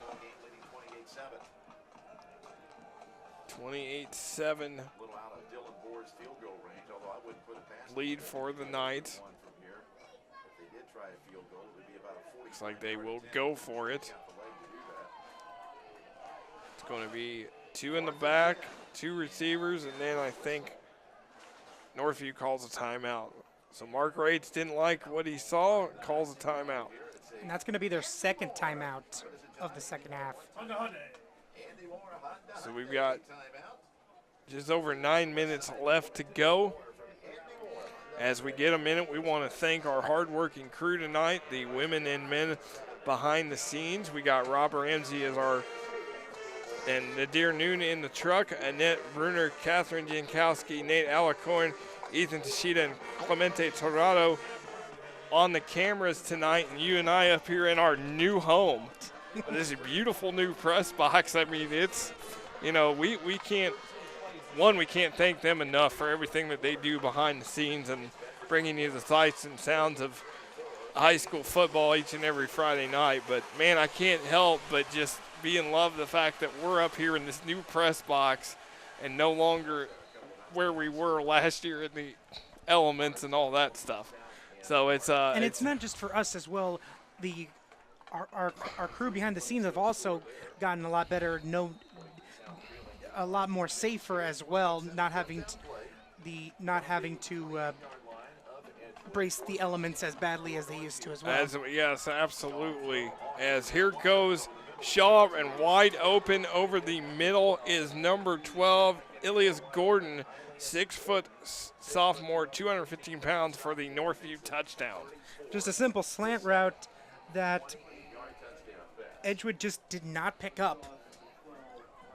So it is all Northview here. 8:58 to go here in this 4th quarter, as Dylan Bohr will try to make it 5 for 5 tonight on extra point. So here is Bohr. That's his first reception of the year. That's enough to catch you off guard. Yeah. You're not expecting someone to get the ball. And it is up, and it is good for Bohr. So 35-7 here, Northview leads with 8:58 to go. Again, we mentioned next week, Terre Haute South at Bloomington North. Cougars next week. Cougars on the road tonight at Bedford North, Lawrence. Terre Haute South hosting Evansville Harrison. The last 2 times that we've had Terre Haute South, Bloomington North, those have been very entertaining games. So I expect another entertaining one next week between those 2 teams.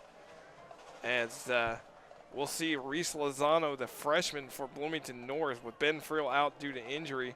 Lozano, great game against Greenwood, so looking forward to seeing him as well. That's a good play. Pretty sweet.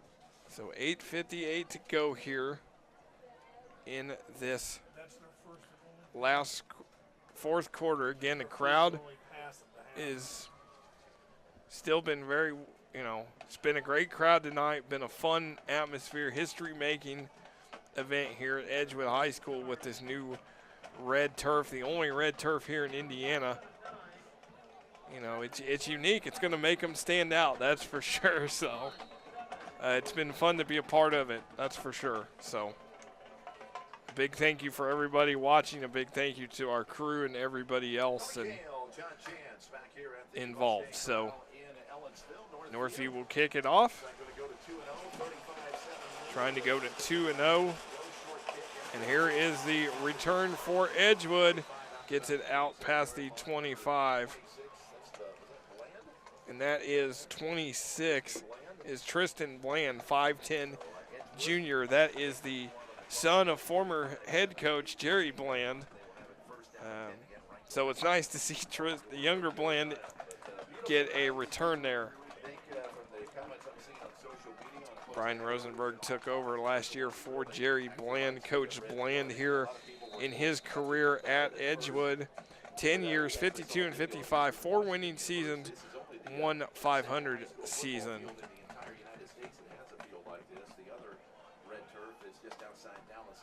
There is Curtis, and he's going to try to get it, pitch it to Bellamy, and Bellamy just kind of threw it right in the face of Bellamy and lost it.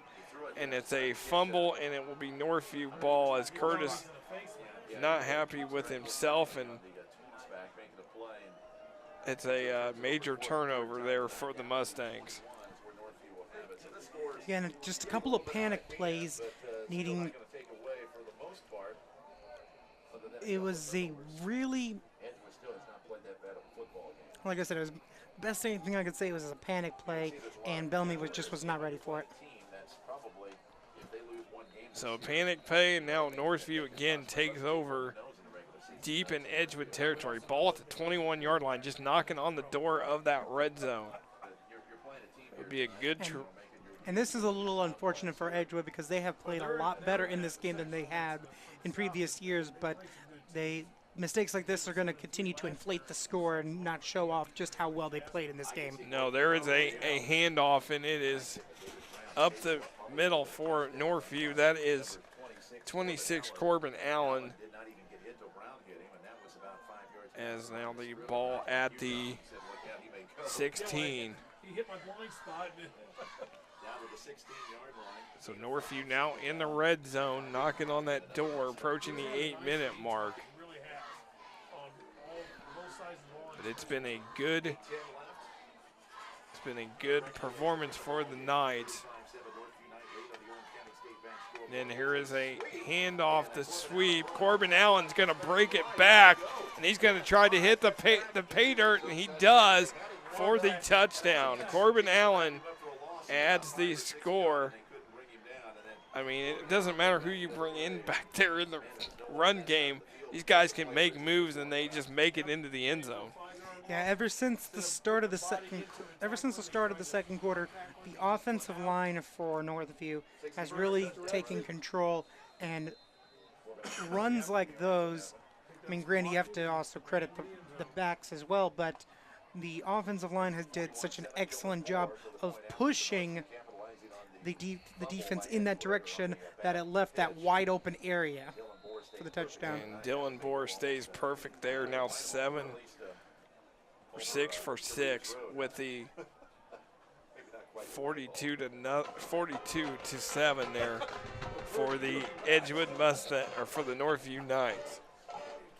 Again, just under 8 minutes to go here. The Mustang band still performing here with their spot behind the end zone. You don't want to see Northview get another short field, and really, I mean, it's already a blowout, but as you don't want to where it's really going to. Again, next week it is Edgewood at Cloverdale, Northview home to Sullivan. Edgewood, both schools in Class 4A, but different sectionals. Edgewood in Sectional 23 with East Central, Franklin County, Jennings County, Madison, Scottsburg, Silver Creek, and South Dearborn. They lost to East Central last year 48-6. At Northview in Sectional 24, Boonville, Evansville, Bossy, Evansville Central, Evansville Harrison, Evansville Rice, Jasper, Owen Valley. They lost in the first round last year to Jasper 41-17. No sectional championships for Northview, just one for Edgewood coming back in 1990. So Northview's going to keep adding, going to make it 9 in a row over the Mustangs and going to make it 16 of the last 17 against Edgewood. So a one-sided rivalry here this last decade. David Brown is going to take it inside the 10. Here comes Brown. Or no, this is Levon Bellamy. Levon Bellamy gets out toward the past the 25 near the 30. So Levon Bellamy, again, senior move-in from Iowa, Davenport, Iowa. Cousin Angel Escobedo, the new IU wrestling coach. Again, wrestling and football, his sport. I was asking Coach Rosenberg earlier tonight. I said, I wonder if J.B. Neal was going to try to pluck him for basketball, but he said no. So Bellamy at 5'10", you know. Of course, Edgewood, looking forward to Edgewood basketball this season. The Mustangs coming off a sectional championship. Edgewood girls have a new coach in Kurt Simic, longtime assistant as well. And there is Bellamy with the carry. And we're going to stop the clock. There is an injury down on the field, as looking to see who. 56 is Cole Williams. He's a senior for Edgewood. So Williams, 6 foot, 195 pounds. So the Edgewood kid's taking the knee here. Ball is at the, as Williams getting hopped up the field.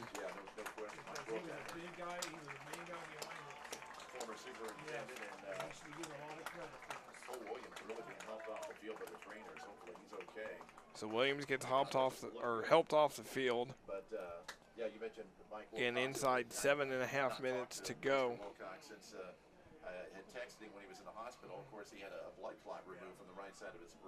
Ball at the 34-yard line.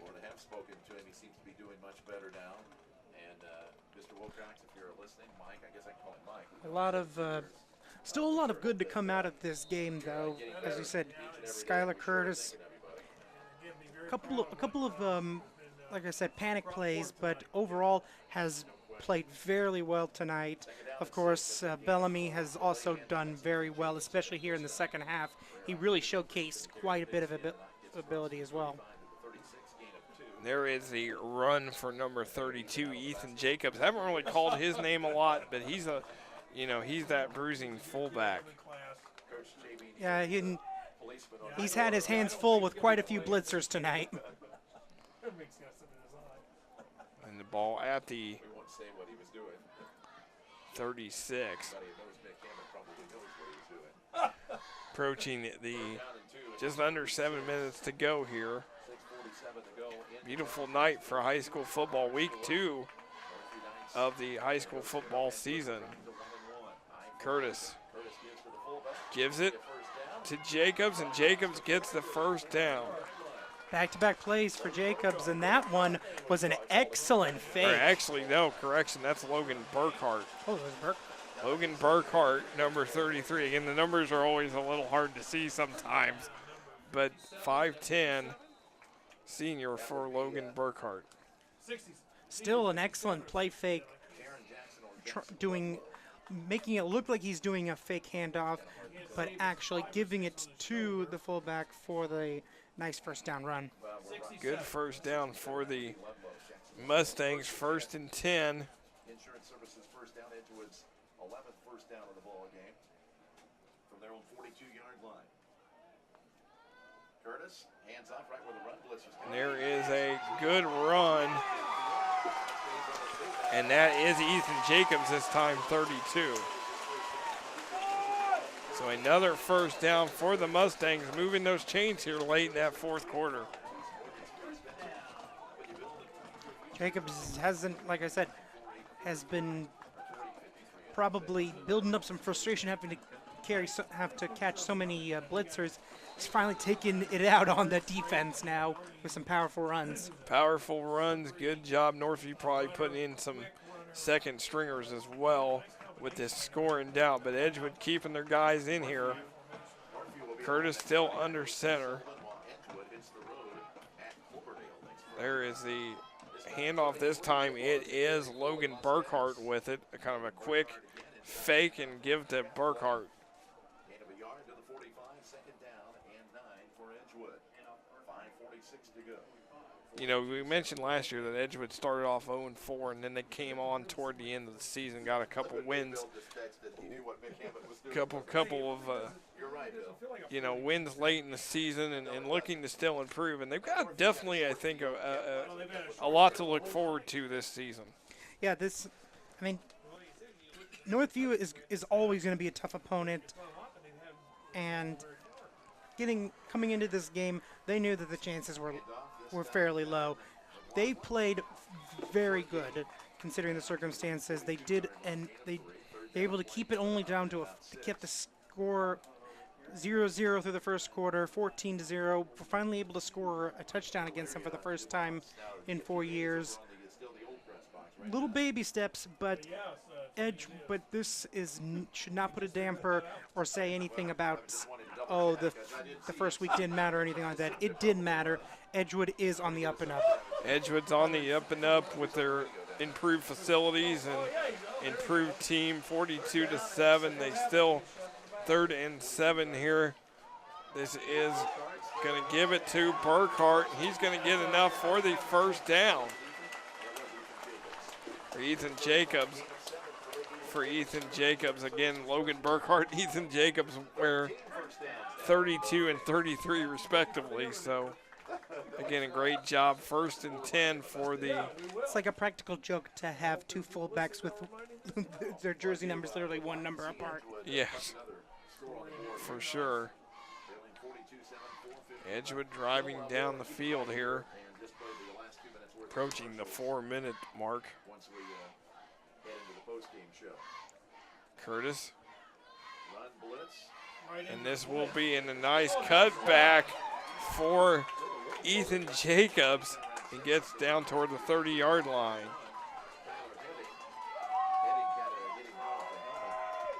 They will put that ball just near the 30-yard line. 2nd and 6.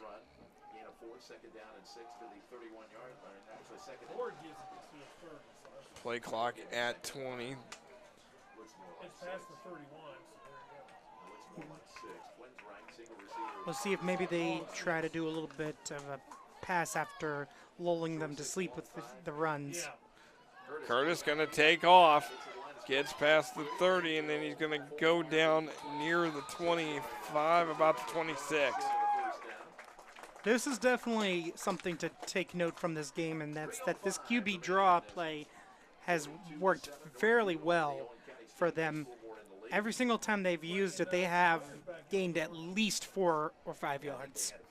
Done well on that quarterback draw. I mean, last year, you know, we had that game against Greencastle where they ended up with negative yardage, total negative. You know, total yardage was was negative. So this is a drastic improvement from the end of last year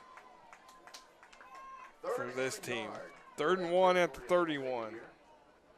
Curtis gonna throw it. It is complete, and it is a first down and more as he finds Parker Hall. So Parker Hall, nice reception, and Edgewood keeps this drive alive.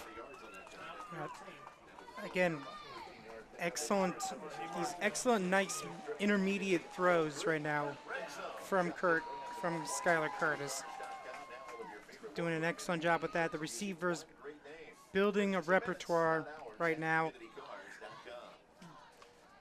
being able to be both a passing and a running team could be a huge evolution for this offense. That's one thing that I think Edgewood hasn't done very well is throw the ball, but they are doing it better as McLaughlin gets that handoff inside the 10. I think that's one thing that Edgewood that struggled with last year was that passing game. You had two quarterbacks in Graff and Curtis. Now it's Curtis that's the guy that's your signal caller. So it's definitely been an improvement for sure in the passing game. Edgewood's got a lot of positives to take out of this game. I know the score's not going to indicate it, but like we talked about, they have a lot of positives to take out of this game. Curtis. There is Jacobs. Gets inside the 5-yard line. And for a senior like Jacobs, I could definitely see Edgewood trying to get him a touchdown here. Well, they've got the time for sure as you're approaching about 1:20 to go. Keeping this drive alive. Like they said, you've got all 3 timeouts left. So you could definitely draw something up. Now inside the 5 at the 4. As we are approaching 1 minute to go. So here we go, a 3rd and 1, inside 1 minute to go. Curtis gonna give it to Burkhart, and he gets in. Logan Burkhart gets in for the Edgewood touchdown. Great job for Burkhart, who's also a senior as well, to get a touchdown. And from no touchdowns in 3 years to 2 touchdowns, and we're getting some progress right here. Granted, it is Northview can write it off as a garbage time touchdown, but even in garbage time in the past, they couldn't score against them. So this is a big step in the right direction. Big step in the right direction as Austin Heckman will try to add the extra point, and it is good.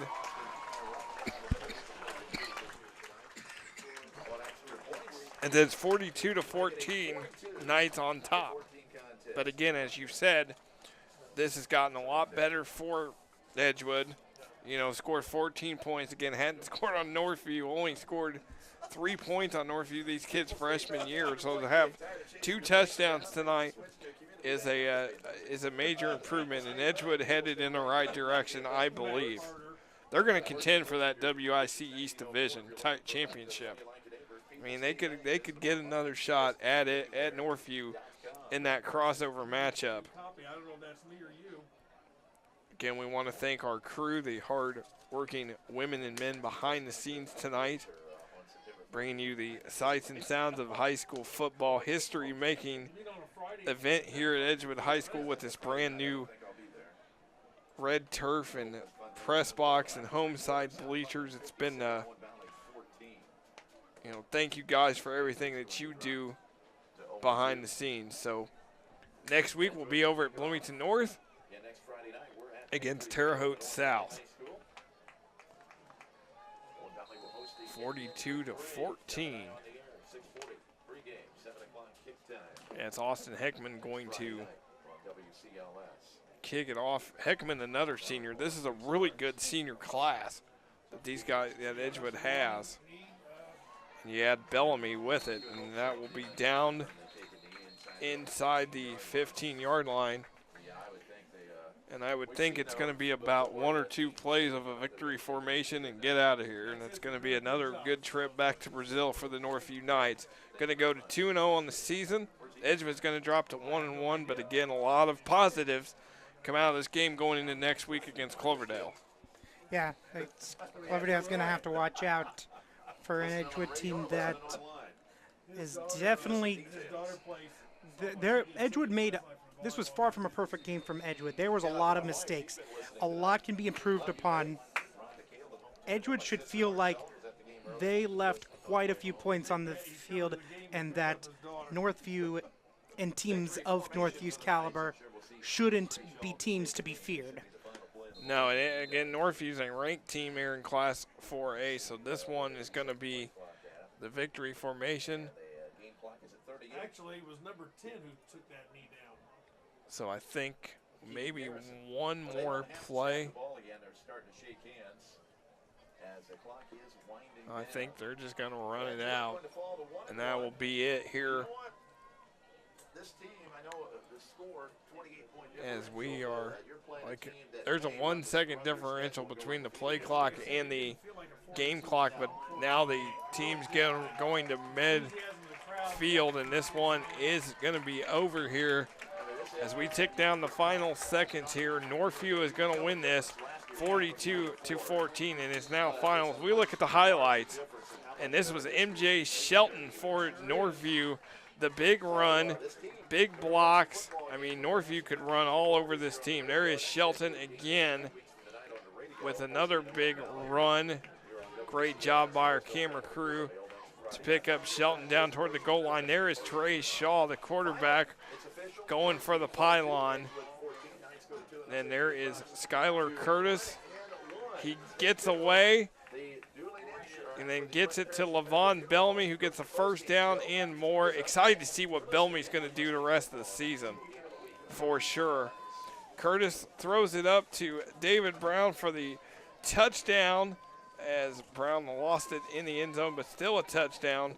And then just a beautiful over-the-middle pass to the Knights as your final score, Northview 42, Edgewood 14, for all the hard-working women and men behind the scenes. For my partner, Quentin Saturday, I am Nick Jenkinson. Good night from Ellettsville.